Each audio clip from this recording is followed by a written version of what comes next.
सुदान, एक असा देश जिथे सध्या दोन सेनापतींच्या सत्तेच्या लालसेपायी जगातलं सर्वात मोठं मानवी संकट उभं राहिलं आहे.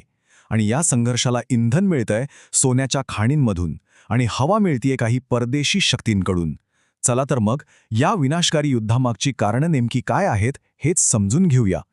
1 कोटी ही फक्त एक संख्या नाहीये. ही त्या लोकांची व्यथा आहे ज्यांना सुदानमधल्या युद्धामुळे आपली घरंदारं सोडून पळून जावं लागलं आहे.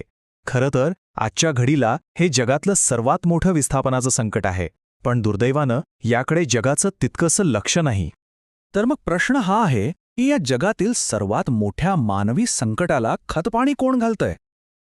याचं उत्तर एका व्यक्तीत किंवा एका कारणात सापडणार नाही. ते दडलंय 2 सेनापतींच्या प्रचंड महत्वाकांक्षेत, देशाच्या सोन्याच्या संपत्तीत आणि पडद्याआड राहून आपला खेळ खेळणाऱ्या परदेशी शक्तींच्या राजकारणात. या संपूर्ण सत्ता संघर्षाच्या केंद्रस्थानी आहेत 2 व्यक्ती.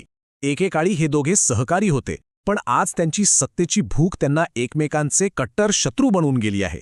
चला ओळख करून घेऊया यांची. ही लढाई आहे तरी कोणात?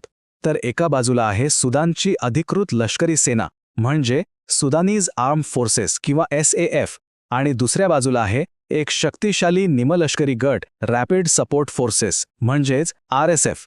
SAFचं नेतृत्व करतात जनरल अब्दुल फताह अल बुरहान आणि RSFचा प्रमुख आहे जनरल मोहम्मद हमदान दगालो, ज्याला सगळे हेमेती या नावाने ओळखतात. आता हे पाहणं इंटरेस्टिंग आहे की एकेकाळचे हे भागीदार एकमेकांचे सर्वात मोठे शत्रू बनले तरी कसे.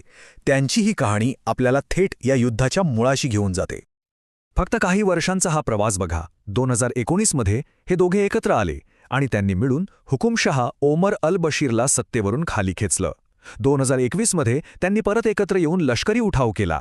पण 2023 उजाडता त्यांची मैत्री सत्तेच्या महत्वाकांक्षेपायी तुटली आणि अख्खा देश युद्धाच्या खाईत लोटला गेला. RSF इतकं क्रूर का आहे याचं मूळ त्यांच्या इतिहासात सापडतं. RSFची स्थापना झालीये जंजावेद नावाच्या एका अत्यंत क्रूर गटातून. हा तोच गट आहे जो दारफूरमधल्या भीषण नरसंहार आणि अत्याचारांसाठी कुप्रसिद्ध आहे. त्याच गटाला पुढे जाऊन एक अधिकृत स्वरूप देण्यात आलं.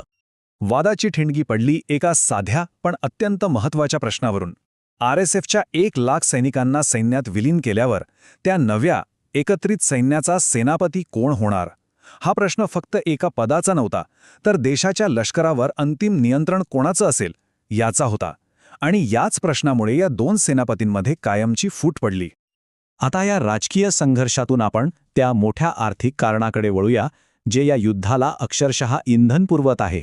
आणि ते कारण आहे सुदानचं सोनं. बघा, ही लढाई फक्त राजकीय खुर्चीसाठी नाहीये, तर ती देशाच्या तिजोरीसाठी आहे. विचार करा, सुदानच्या एकूण निर्यातीपैकी तब्बल 70% वाटा हा एकट्या सोन्याचा आहे. याचा अर्थ एकदम सरळ आहे. ज्याच्या ताब्यात सोन्याच्या खाणी त्याच्याच ताब्यात देशाची अर्थव्यवस्था आणि अर्थातच सत्ता. आणि इथेच RSFचा खरा फायदा आहे. देशातल्या ज्या सर्वात श्रीमंत सोन्याच्या खाणी आहेत त्या दारफूर प्रांतात आहेत आणि नेमक्या याच भागावर RSFचं नियंत्रण आहे. हे सोनं त्यांच्यासाठी पैसा आणि शस्त्र मिळवण्याचं सगळ्यात मोठं साधन बनलं आहे. आणि या सोनं आणि सत्तेच्या समीकरणात आता एक तिसरा कोण आलेला आहे, तो म्हणजे परदेशी हस्तक्षेप. सुदानचा हा संघर्ष आता फक्त अंतर्गत राहिलेला नाहीये, तो एक प्रॉक्सी वॉर बनला आहे, जिथे पडद्याआड अनेक आंतरराष्ट्रीय शक्ती आपापला खेळ खेळत आहेत. तर मग पडद्यामागे कोण कोणाच्या बाजूने आहे? आरोप अगदी स्पष्ट आहेत.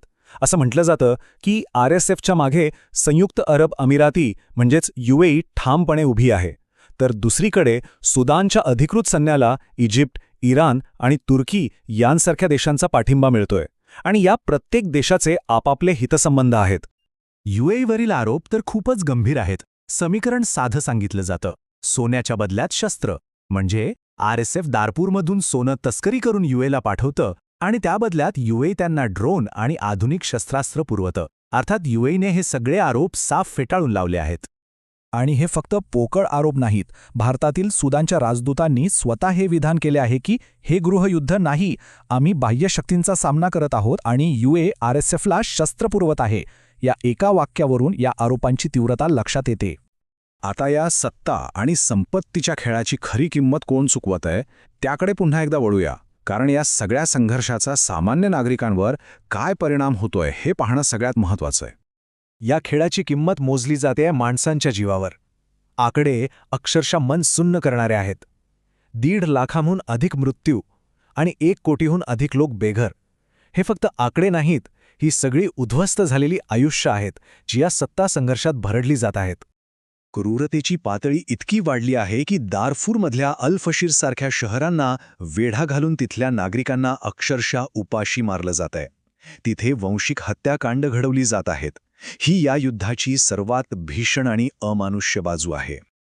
तर मग शेवटी प्रश्न हाच उरतो की जेव्हा सत्ता आणि सोनं एकमेकांना भिडतात तेव्हा त्याची खरी किंमत कोण मोजतं? आणि हा प्रश्न फक्त सुदानपुरता मर्यादित नाही. हा एक वैश्विक प्रश्न आहे जो आपल्याला विचार करायला भाग पाडतो की अशा कुठल्याही संघर्षांमध्ये शेवटी भरडला जातो तो फक्त आणि फक्त सामान्य नागरिक.